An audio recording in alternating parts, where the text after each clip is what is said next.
which I reported to you yesterday morning. You recall that at that time I stated our aircraft striking the bases of the patrol boats at Hongdae, Lac Chau, Phuc Hoa, Quang Ke had destroyed or damaged approximately 25 of the torpedo boats. That in addition, our aircraft striking at the petroleum storage dump at Vinh in support of the patrol boats had destroyed 90% of that storage dump. At Vinh is located about 10% of the petroleum storage capacity of North Vietnam.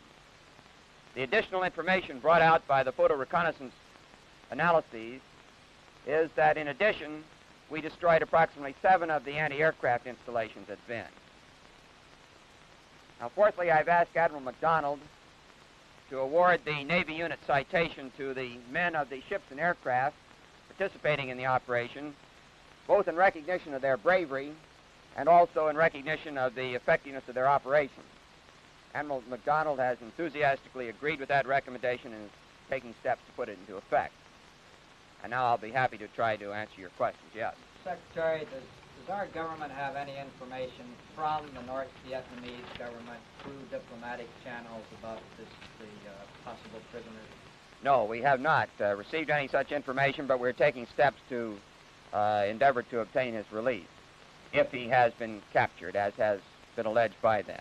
Mr. Yes. Secretary, radio in Hanoi claims that North Vietnam shot down 8 attacking U.S. planes Wednesday and damaged 3 others. I think this is typical of the veracity of their reports. We lost 2 aircraft, as I reported to you yesterday. One, an A-4, which is a jet attack aircraft, naval aircraft, and the other, an A-1, which is a propeller-driven naval aircraft, both operating off of the carriers Ticonderoga and Constellation. In addition, there was minor damage to 2 other aircraft, both of which are returned safely. Yes. Do you have any information over the last 4 days that would indicate the Chinese communists made any military effort to assist or respond, assist the North Vietnamese to respond to our attacks? No, I have no information that the Communist Chinese in any way assisted the North Vietnamese in their attacks on our vessels. I think it's probable that the Communist Chinese will introduce some combat aircraft into North Vietnam in support of them. As I told you before, North Vietnam does not possess any combat aircraft of its own. Secretary, you say you Yes. think it's highly probable. Does that mean that you already have indication? No, I have no indication of it, but I would think that that would be a likely response. Mr. Secretary, have you had any word, one way or another, that there has been a 3rd incident of any kind as claimed by Radio Hanoi? No, we have no indication of any 3rd incident. There have been no attacks or hostile actions directed toward our vessels operating in the Gulf. I explained to you yesterday that our routine patrol is functioning in this area, moving south. We have 2 carriers, the Ticonderoga and the Constellation, in approximately this position. They, in turn, are escorted by destroyers. There have been no attacks or reported attacks or attempted attacks at any of the vessels operating in that area. Yes? Secretary, have there been any incidents that you know of involving the South Vietnamese vessels and the North Vietnamese? No, none that I know of, although I think that I should mention to you the South Vietnamese naval patrol activities that are carried on to prevent the infiltration of men and materiel from the north into the south.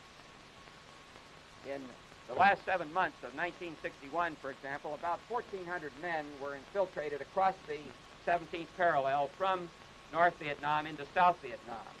To prevent further infiltration of that kind, the South Vietnamese, with our assistance, have set up a naval patrol which is very active in that area, which continues to inspect and examine junks and their personnel. In one 8-month period that I can recall, they discovered 140 Viet Cong infiltrators. Yes. Mr. Secretary, there have been reports about considerable troop movements by U.S. aircraft in South Vietnam to the 17th parallel. Could you give us an assessment about those? We have, to the best of my knowledge, moved no South Vietnamese troops, nor have we moved U.S. troops into South Vietnam. We have, as I reported to you yesterday, moved interceptor aircraft into South Vietnam to be prepared for whatever eventuality develops. We have, in addition, moved certain fighter aircraft into South Vietnam. We've moved certain fighter aircraft into Thailand. We've made reinforcements of our advanced bases in the Pacific. Reinforcements moved out of the United States for that purpose. We have moved certain fleet units. I mentioned the attack carrier group moving from the First Fleet, which is homed in the Pacific waters off the Pacific coast, out into the Western Pacific. We've also moved an anti-submarine warfare task group down into the South China Sea. This in order to provide proper protection to our carriers and destroyers operating in these waters, both in the Gulf and in these waters south of Hainan Island. Yes.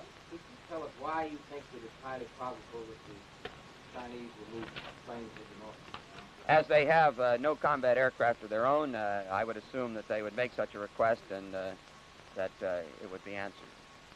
Secretary, Yes. The nationalist Chinese reported rather large troop movements in the mainland to the province of Yunnan. Is there any indication that there was a large-scale communist Chinese? We have no indication that there have been any substantial movements of communist Chinese forces, either land or air. I'm speaking now of the recent past, the last few days. I know of no large movements of the kind you suggest, for that matter, during the past several months. Mr. Secretary, it's been some 48 hours now since that first attack. In studying the situation further, have you arrived at any answer to the mystery of why this was done? No, I can offer no explanation. We've considered a number of alternative explanations, but it would be sheer speculation on my part to express them to you, and I think it'd be better not to do so. Yes. Mr. Secretary, you said that the South Vietnamese patrols which were inspecting junks were set up with United States assistance. Could you tell us what form that assistance was? Yes, at the time we began the expanded program of assistance to South Vietnam in December of 1961, at which time we analyzed in some detail the extent of infiltration during the previous 6 months. It was on that basis that I reported to you the very extensive infiltration that took place then. We concluded the best form of prevention would be the establishment of a junk patrol. To that end, we provided the funds necessary to construct about 500 junks. These fall into 4 categories. Command junks, which are motorized, carry a crew of about 10 men, are armed with automatic weapons, equipped with radios. Motorized sailor junks, which are also armed, which patrol the coasts. Sailing junks, which act as picket ships to carry out surveillance of particular areas. And motor junks without sails. This force of some 500 junks was constructed in the shipyards of South Vietnam, equipped with engines, in some cases supplied from this country, and generally financed by the military assistance program of this country.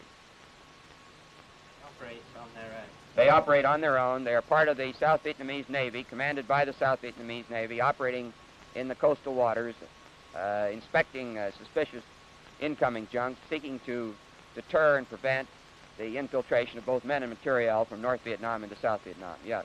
Hey, do these junks go north into North Vietnam waters? They have advanced closer and closer to the 17th parallel. In some cases, I think, have moved beyond that in an effort to stop the infiltration closer to the point of origin. Do our naval vessels afford any cover to these? Our naval vessels afford no cover whatsoever. Our naval personnel do not participate in the junk operations. Secretary, Yes. if the North Vietnamese are holding an American pilot, does it appear that it is Lieutenant Everett Alvarez? There is some indication that if they hold one of our pilots, it is he. What are the indications? We believe that he bailed out of his aircraft. There was an indication from the automatic beeper attached to a parachute that he did so. What status does a man like this have, and what steps can be taken? He's a captive of war, and we would seek through neutral channels to obtain his release. Whether we are successful in doing so, I don't know, but we're bringing to bear every possible pressure to that end. I have time for one more question, gentlemen. Secretary, you Yes. said the destroyer patrol had been resumed in the Gulf of Tonkin. Yes. It was broken off. It was broken off during the attack upon it in the darkness night before last, and of course during the action of yesterday it was also broken off. But it has been resumed and will continue until completed sometime later this week or early next. Thank you. One question for Dick. Reinforcements, semi-permanent. In other words, there's no additional incident in a week or 2 weeks. Will planes start coming The down? reinforcements will stay in position as long as required. Okay.